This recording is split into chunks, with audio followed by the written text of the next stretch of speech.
कभी ये सवाल मन में आया है कि कुछ देश इतने अमीर क्यों हैं और कुछ इतने पीछे क्यों रह जाते हैं? आज से लगभग 250 साल पहले एक विचारक ने ठीक इसी सवाल का जवाब खोजने की कोशिश की थी। चलिए एडम स्मिथ के उसी ऐतिहासिक विचार को समझते हैं। तो इस खोज की शुरुआत सबसे बुनियादी सवाल से करते हैं। एक ऐसा सवाल जिसके बारे में हम सब सोचते हैं। आखिर किसी देश को अमीर बनाता क्या है? उसकी दौलत का असली राज क्या है?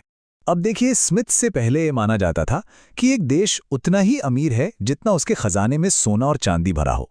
इसे वणिकवाद कहते थे। लेकिन स्मिथ ने कहा कि नहीं, असली दौलत सोने चांदी के ढेरों में नहीं बल्कि कहीं और ही छिपी है। तो अगर सोना चांदी नहीं तो फिर क्या? स्मिथ के लिए इस सवाल का जवाब एक बहुत ही छोटी और हैरान करने वाली जगह से शुरू होता है। और वो जवाब है स्मिथ के सिद्धांत का आधार, श्रम विभाजन, मतलब काम का बंटवारा। ये सुनने में बहुत सीधा साधा लगता है, लेकिन ये एक बहुत ही ताकतवर विचार है।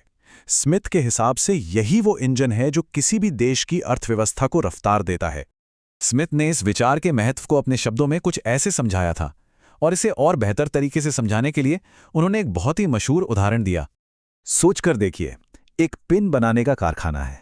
अगर एक अकेला मजदूर पिन बनाने के सारे 18 काम खुद करे, तार खींचने से लेकर उसे नुकीले बनाने तक, तो शायद दिन भर में मुश्किल से एक ही पिन बना पाएगा।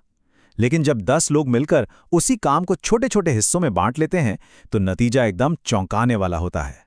और ये है वो नतीजा। यकीन करना मुश्किल है, पर अब वही 10 मजदूर मिलकर एक दिन में लगभग 48,000 पिन बना सकते थे। कहाँ एक पिन और कहाँ 48,000। ये छोटी सी तरकीब, यानी काम का बंटवारा, उत्पादन में एक क्रांति ला सकता है।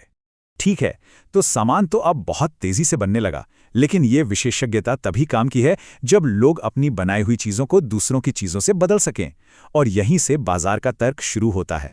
स्मिथ का मानना था कि हम इंसानों के अंदर अपनी चीज़ों का दूसरों से आदान प्रदान करने की एक स्वाभाविक इच्छा होती है।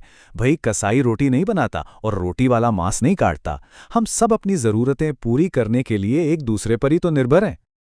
पर इसमें एक बड़ी दिक्कत है। सोचिए, कसाई को रोटी तो चाहिए, पर बेकर को आज मांस नहीं चाहिए, उसे तो एक हथौड़ा चाहिए। अब क्या होगा? सौदा तो वहीं रुक जाएगा। इसी को कहते हैं चाहतों का मेल ना होना। और इस समस्या का एक बहुत ही शानदार समाधान निकला, पैसा। पैसा एक ऐसी चीज है जिसे हर कोई लेने को तैयार है, जिससे व्यापार एकदम आसान हो जाता है और बाजार का दायरा भी बढ़ता जाता है। चलिए अब स्मिथ के सबसे प्रसिद्ध और शायद सबसे दिलचस्प विचार की तरफ बढ़ते हैं। एक ऐसा सिद्धांत जो इन सभी छोटे छोटे कामों से अपने आप उभरता है। ये स्मिथ का सबसे मशहूर कथन है। उन्होंने एक बड़ी कमाल की बात देखी कि जब लोग सिर्फ अपना भला करने की सोचते हैं तो अनजाने में कुछ ऐसा हो जाता है जिसकी उन्होंने कभी कल्पना भी नहीं की थी। आसान भाषा में समझें तो जब बाजार में हर कोई अपना फायदा देखता है, जैसे एक बेकर अच्छी से अच्छी रोटी बनाकर पैसा कमाना चाहता है, तो एक अदृश्य हाथ मानो इन सबके कामों को कुछ इस तरह से जोड़ देता है कि पूरे समाज का ही भला हो जाता है। सब तक अच्छी रोटी पहुंच जाती है, भले ही बेकर का इरादा समाज सेवा करना बिल्कुल ना हो। और हाँ, एक गलतफहमी दूर करना जरूरी है।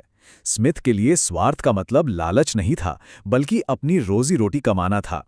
जब बेकर अच्छी रोटी बनाता है तो वो अपना घर चलाता है और साथ ही समाज को भोजन भी मुहैया कराता है। तो इस पूरी व्यवस्था को, मतलब काम के बंटवारे और बाजार को ठीक से चलाने के लिए आखिर किस तरह के माहौल की जरूरत है, इस पर स्मिथ का नजरिया बिल्कुल साफ था। स्मिथ के हिसाब से सरकार का काम इकोनॉमी में एक खिलाड़ी की तरह खेलना नहीं, बल्कि एक रेफरी की तरह मैदान को सबके लिए बराबर रखना है। उसे बस 3 जरूरी काम करने चाहिए: देश को बाहरी हमलों से बचाना, नागरिकों को एक दूसरे के अन्याय से बचाना, और वो सार्वजनिक चीजें बनाना जैसे सड़कें और पुल जो कोई एक इंसान अपने फायदे के लिए नहीं बना सकता। बाकी सब कुछ बाजार पर छोड़ देना चाहिए। और यही स्मिथ का सबसे शक्तिशाली निष्कर्ष है कि जब सरकार गैर जरूरी रोक टोक हटा देती है तो लोगों की अपनी समझ और मेहनत से एक खुशहाल और आज़ाद व्यवस्था अपने आप ही बन जाती है। और ये हमें एक बहुत बड़े सवाल पर लाके छोड़ देता है। आज की दुनिया को देखिए, बड़ी बड़ी ग्लोबल कंपनियां हैं, ढेर सारे नियम कानून हैं। ऐसे में एडम स्मिथ की वो प्राकृतिक स्वतंत्रता वाली बात आज कितनी खरी उतरती है, इस पर सोचना वाकई दिलचस्प है।